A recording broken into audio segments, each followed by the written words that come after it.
Yeah, you can try to tap that if it's helpful, great. If not, I'm sorry. So, okay, we are going into 4.7, graphing absolute value functions. Okay, what is absolute value do for us? Makes things what? Positive. Positive. Okay, so absolute value will make these positive. Now, with that, let's do a couple little, like 4.7 here. Let's do a couple little things. If I have absolute value of -5, what's the value of the absolute value of -5? 5. Okay, so good. If I gave us what's the absolute value of 7.2? Absolute value of 7.2 would be 7.2, right? It doesn't change it to a negative, so that would be 7.2. What about the negative absolute value of -6? Negative 6. Now some people take a negative and a negative and they make that a positive, but you don't distribute the negative in, if you will, to absolute value. This here should be, this negative comes down, that turns into a +6, so your value is a -6. It's different than when you have parentheses, then a negative and a negative is a positive. These two things are different, okay? So when we are working with functions, though, so those aren't functions, those are just looking at an expression, absolute value. We are going to be graphing these things for absolute values. I want to just start off with a basic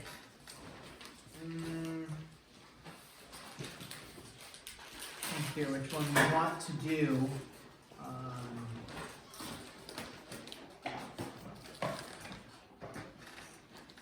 Okay, let's do this. Let's go ahead and graph this. If you have f of x equal to just x, now that's not an absolute value function. Remember, when you are going to work with functions, I answered why we use function notation and also the definition of functions.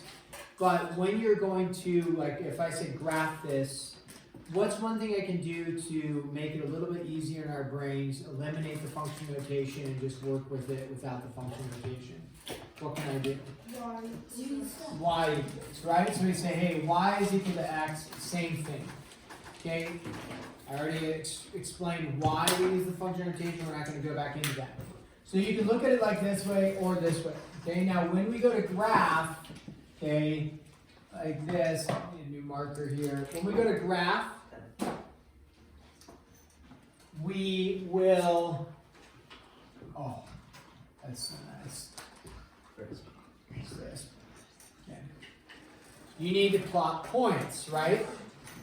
So when you say y equals x, an easy way to do this is just to make an XYT chart.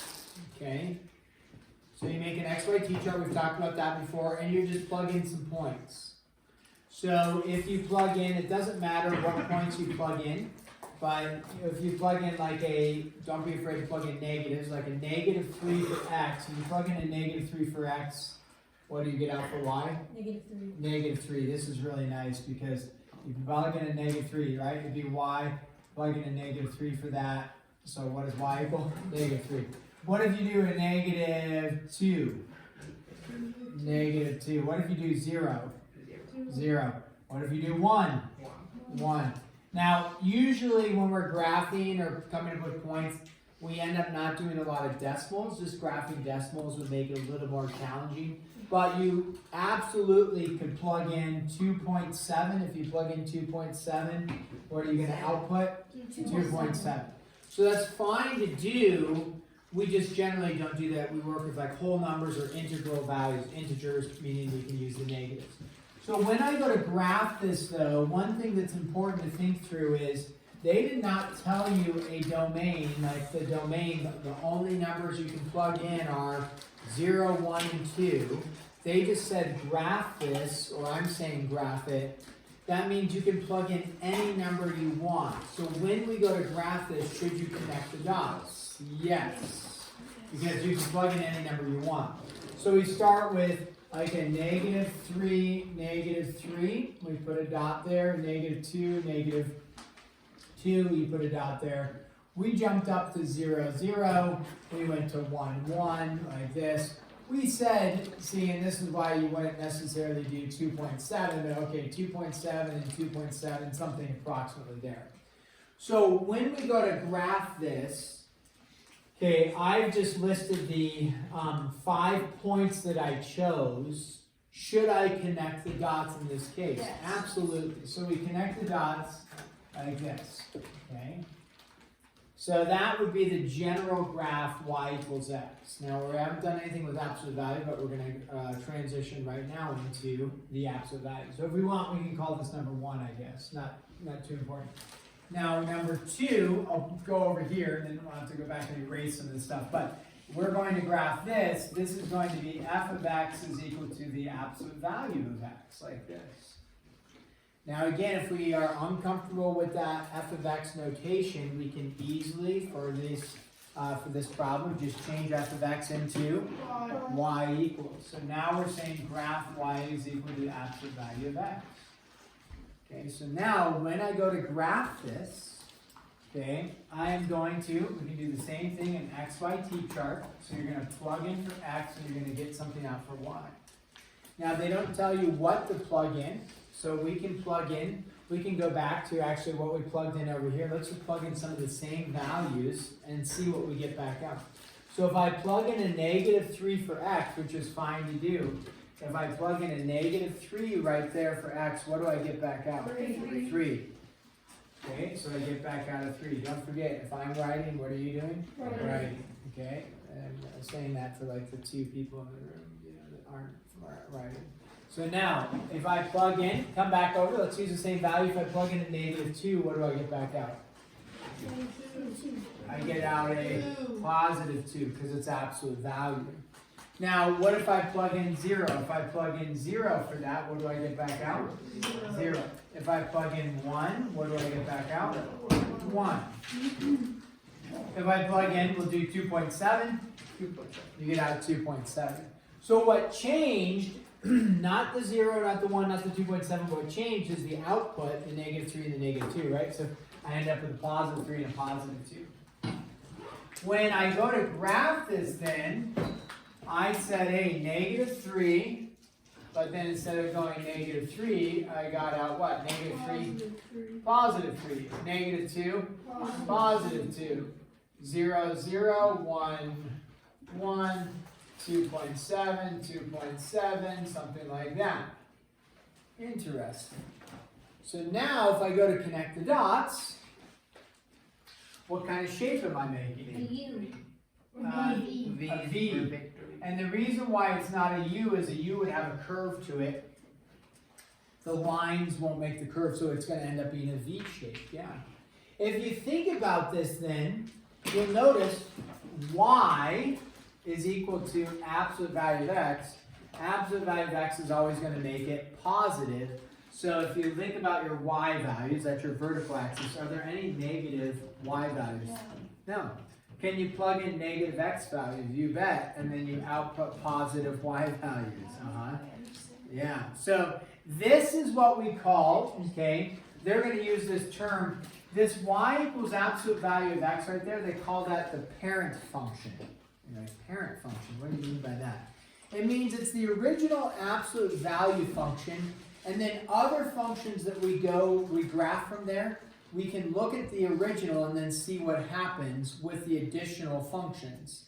Okay, so what I mean is we're going to leave that one up. I think we've understood the translation from no absolute value, and you'll notice here, by the way, if we were to look at this graph here, remember, this is all the same, this part, but then what happened to this part? This part was negative y values, and then what did it do? It just translated up like that, became positive y values. So that's how that relates to that one. Let's get rid of this, and then let's discuss what if I have, this too, Okay, what if I have this? This is also a graphing one. F of x is equal to absolute value of x plus 2. Okay, so now it looks somewhat similar to this, except what did I do? I added 2, right? So I added 2. So let's see what happens. Okay, we are going to graph this again. If you're uncomfortable with the notation, you can just go like this.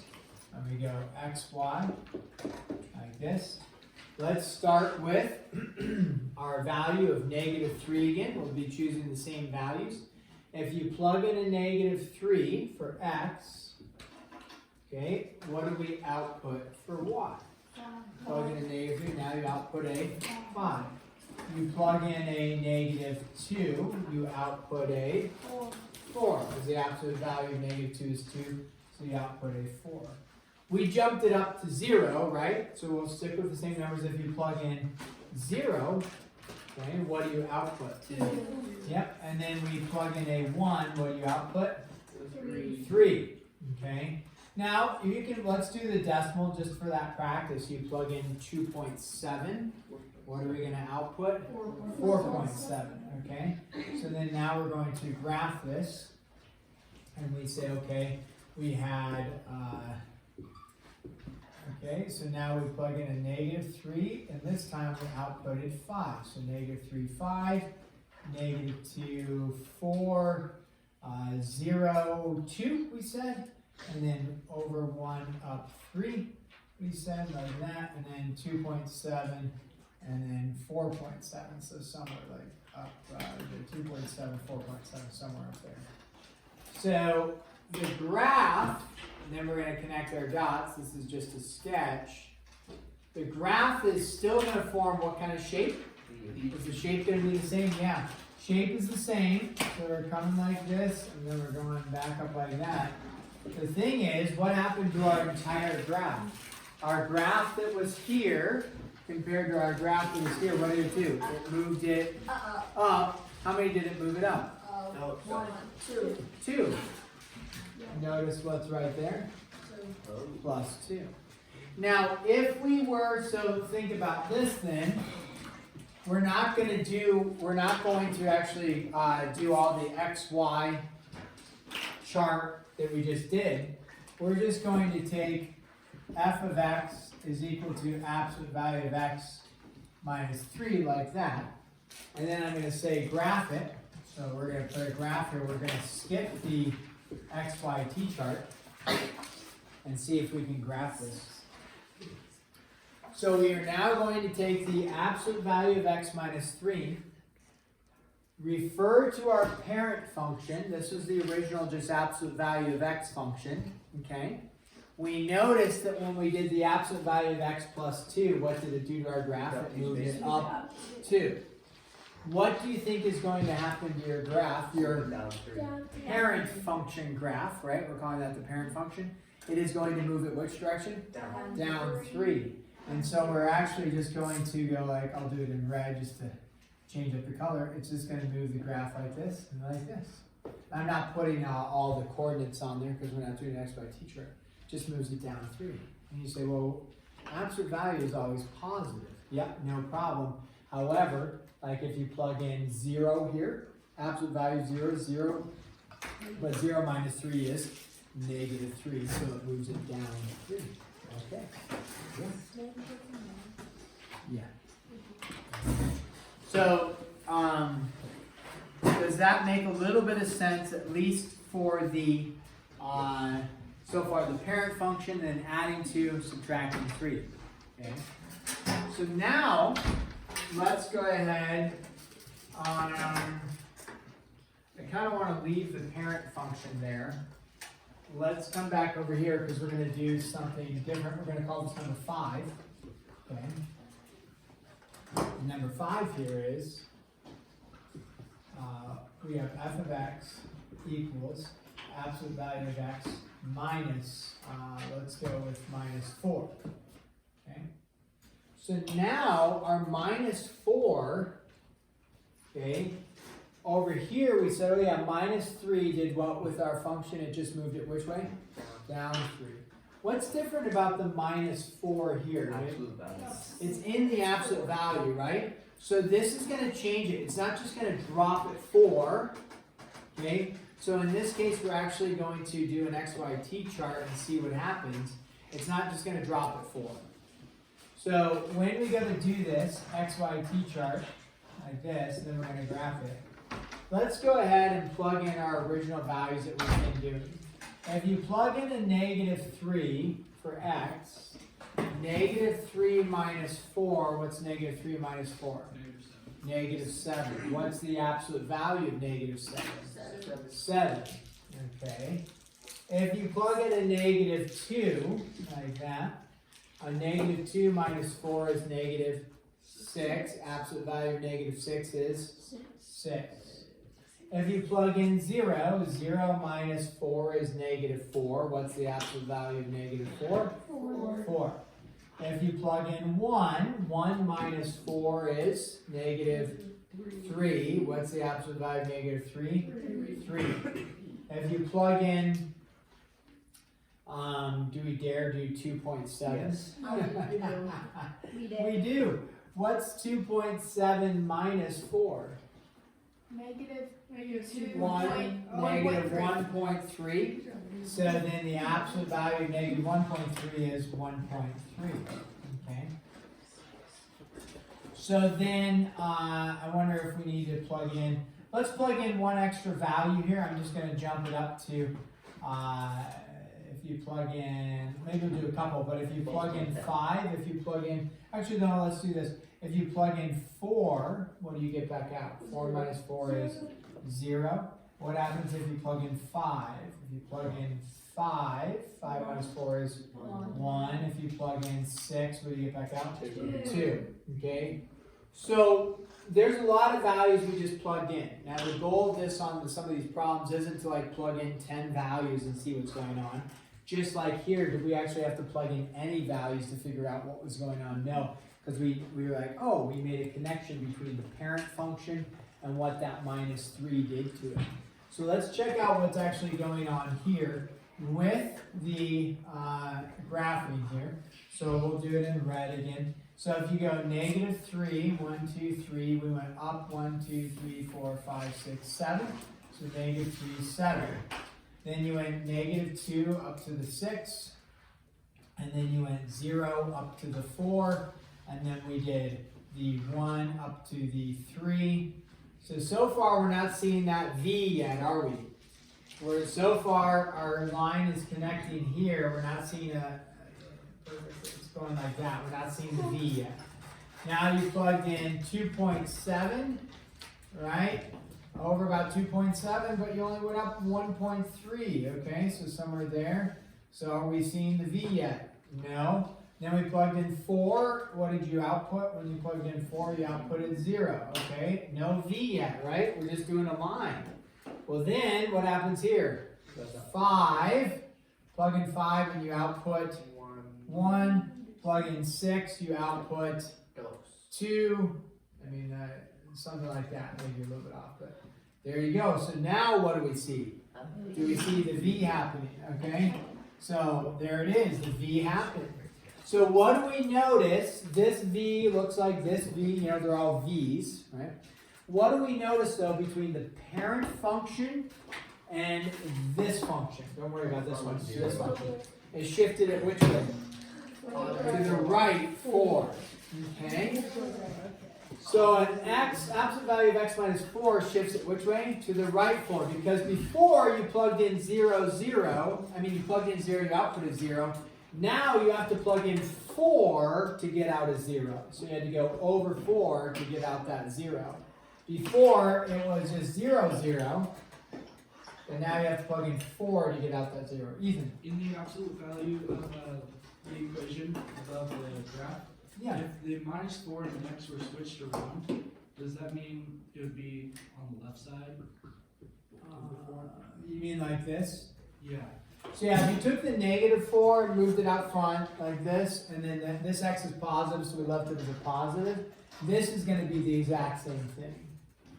Now, if you changed it and it's 4 minus x like that, Would it go the opposite?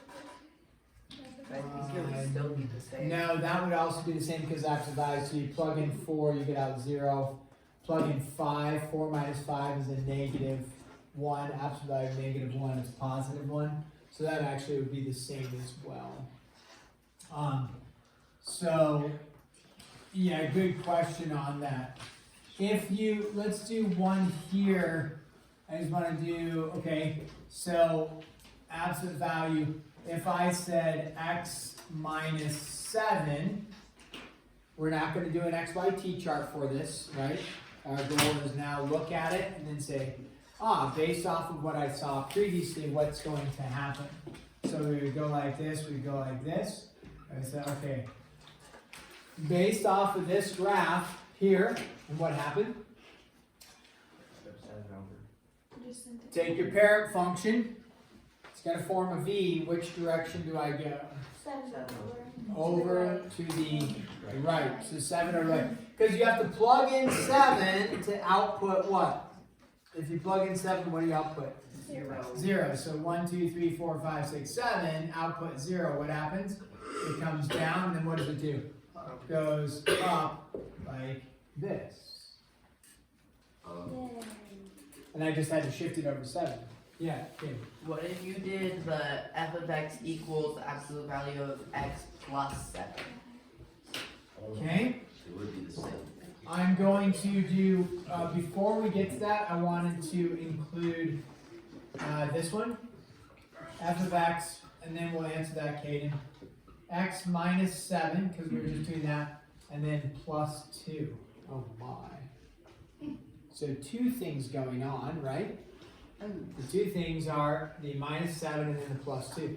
So the parent function is absolute value of x right here, right? So go ahead, draw a quick sketch of the graph. See if you can sketch the graph and see what it looks like based off of our previous graphs we've been doing. What does this graph look like? You can do an XYT chart, but that's not the point. Although you can, it's not wrong. The point is be able to look at the parent function, look at what we've graphed previously, and analyze what does the minus 7 and then the plus 2 do for us. And then, Kate, we will answer your question, like you asked. Okay, check with your support team around you. They might have some intel for you, or they may not. No, it's just over The there. absolute value is 9. Yeah, because it's X moved over. Yeah, okay. I'm too cold. No, I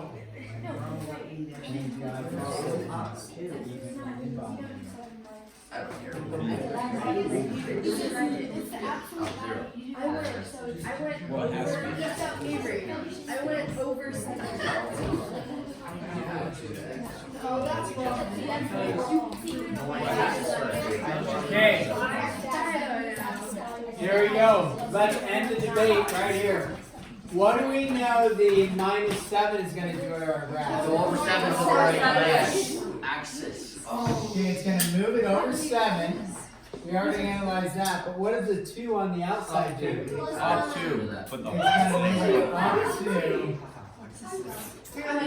Oh, Max.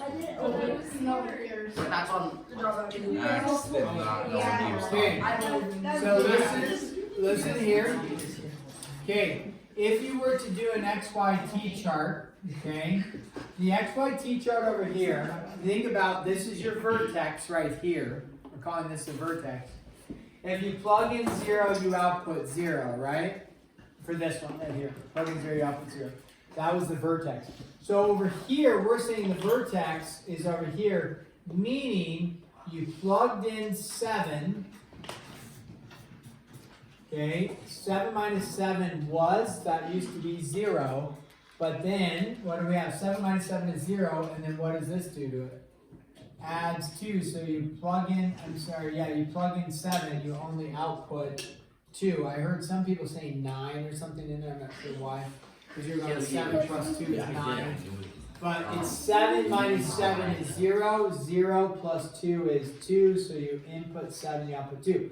The other thing is you'll notice, remember when we added 2 to the outside of our absolute value, what did that do to our graph? It moved it up 2.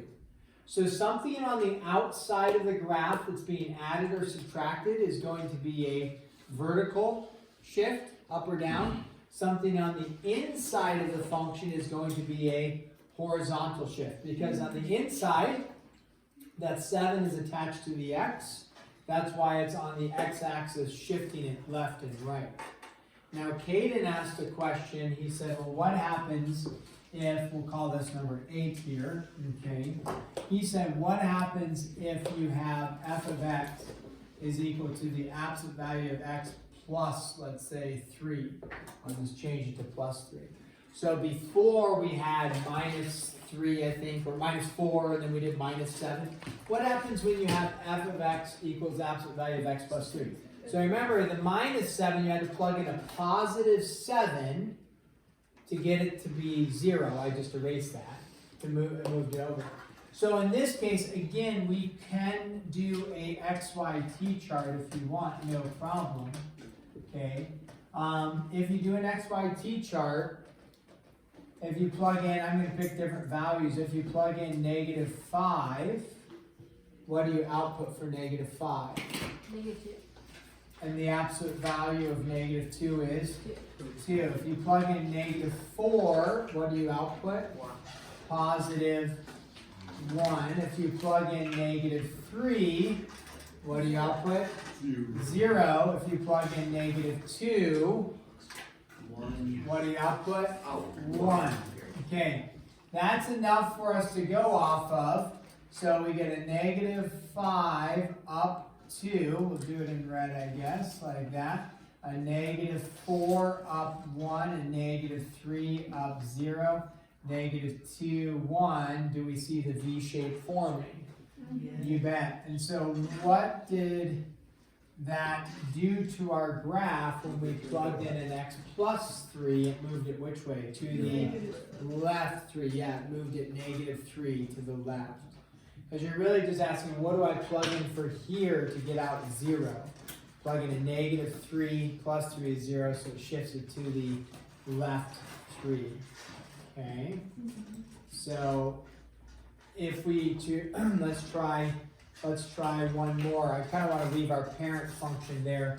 Let's erase this one, and then you guys can try this one and see what you get. If you have, we'll call this number 9, f of x is equal to absolute value of x plus 4 minus 3. Okay, so go ahead. You can do an XYT chart, or our goal is just to do some sort of shifting of our parent function. This being our parent function, our goal is to do some sort of shifting with that.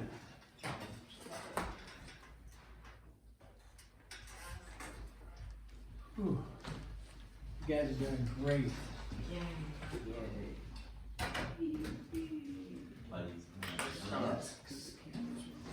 Shut up. You guys are amazing. You guys are doing so good. Persevering. Feel the encouragement. Mr. Russell, could I go to the bathroom? Ah, Okay, Shelby. okay. You write like a V. Those? You don't have to. Have what? You said No, it's negative max. Negative. Or you. Max. Negative. Yeah, max. It's your money. I actually don't know what you're looking at. What are When you doing? I plugged in, What's right there? what do you But equal, the last thing is 3, and that's Okay, guys, why don't we take a seat here? So it's gonna go. You're done checking with your support team around you. Okay, take a seat. Alright, let's see what happens. Again, you can do XYT charts for this. It'll just take a little bit more time. The goal is to do the translation amounts, is what we call it. So when we take a look at this, let's start with, remember, parent function, the vertex is where at 0, 0. The question is, are we going up, down, left, or right with that vertex? So what does the positive 4 do to our function? The left 4. Moves it to the left 4. What does our brain want to tell us? It moves it to the right 4 because it's plus 4. But remember, when you plug in a negative 4, that's when you output 0 right there. So that output of 0 right there. So a negative 4, we're going to move it to the left 4, but then do I put a dot? No, because what does the negative 3 do to my function? Move it down. Moves it down 3, like this, so negative 4, 3. At that point, our graph then goes like this. So it's a negative 4, negative 3, like that. Okay? Now, we need to do a couple more. Oh!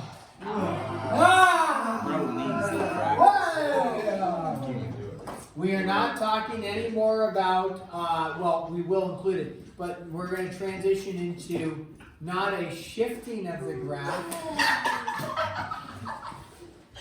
I'm so confused. I mean, that's worse than the yogurt liquid. What? Oh, yeah, you did it. What? Olivia, what time is it? What do you know? She sucks it on the joke. Okay. Oh, so funny. Okay, now, what happens if I have this? I have a 2 multiplied to the outside of the function. Let's go ahead and do an XYT chart here. And let's look at what happens. The 2 is on the outside. So we're going to plug in our original values of negative 3. When I plug in a negative 3, what is the absolute value of negative 3? 3. What's 3 times 2? 6. Plug in negative 2. Absolute value of negative 2 is 2. 2 times 2 is 4. If you plug in 0, what do you output? 0. If you plug in 1, what do you output? 2. And if you plugged in, since we can work with decimals, 2.7, what do you output? 5.4. Good. Okay. Now, if we are to go ahead and graph this here.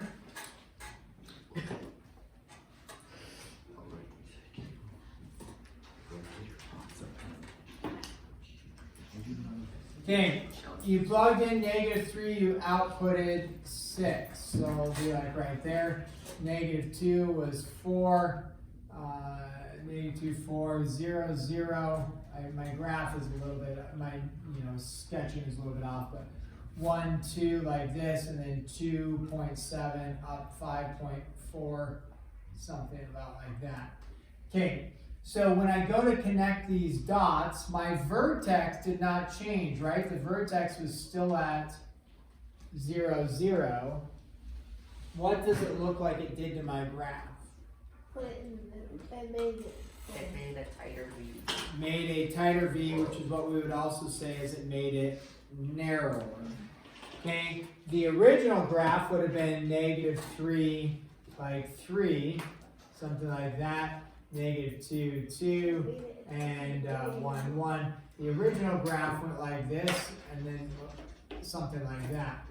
So when you multiply by 2 on the outside, what does it do to your graph? It makes it narrow. Okay? It slows it up. Yes. If I were to, you don't need to do this, let's just brainstorm for a second. If I were to say minus 4, what would it do to my graph? Move it down. Moves it down 4. So it'd take this red narrow graph and just drop it 4 units. What would, if I said, let's say f of x is equal to 2 absolute value of x minus 3 minus 4. I'm sorry, plus 5. Let's do that. We're not going to graph this. It's going to, so let's start with this. It's going to, actually, maybe we should graph it. Let me erase this for us. that graph right there. Okay, remember your original parent function looks something like this, right? That's your original parent function. What does this, okay, let's start with the vertex. Where is the vertex? Remember, the 2 on the outside had nothing to do with the vertex. Okay, so don't worry about the 2 for a second. What does the 3 do to my graph? It's going to move it to the right 3, because if you plug in a positive 3, you get out 0. So it's going to move it to the right 3, but before I put the dot, what do I have to do about the 5? It's going to move it up 5. Okay, so that's where my vertex falls. Now, what does the 2 do to the whole graph? We just analyzed what the 2 does. It makes it narrower, and so the graph would look something like this. It may not be exact, you know, because I'm not putting all the graph marks in there, but it would make it narrow like that. If it was multiplied by 4, would it be like? Even narrower. Because if you multiply it by 4, before you're getting out negative 3, 6, but now if you add, you know, y is equal to 4, absolute value of x, when you plug in a negative 3, turns into a positive 3, that turns into 12. 3 times 4 is 12 instead of 6. And so now this value is up here, and you would have this really narrow value like that. Great question. What happens if you multiplied it by 1/2? Then it makes it wider. Because instead of going like up 3, you'd be going up 1.5. And so then it would come in like this and then go out like that. So multiplying by 1/2 would make it really wide. Open it up. Okay? Not as, it would be wider than the parent function. So if you multiply it by 1/2, it takes that parent function and goes like that. Okay? So the goal with most of these graphs is not that you're doing X, Y, T charts, but that you're simply analyzing the shifting of the vertex and then how wide, how narrow it goes. That's all you're trying to do. Okay. What is due tomorrow? 4.6. When is 4.7 going to be due? Friday. I have graph, hoping it never. I have graph paper for you. Take a couple sheets per person, or even 3 sheets.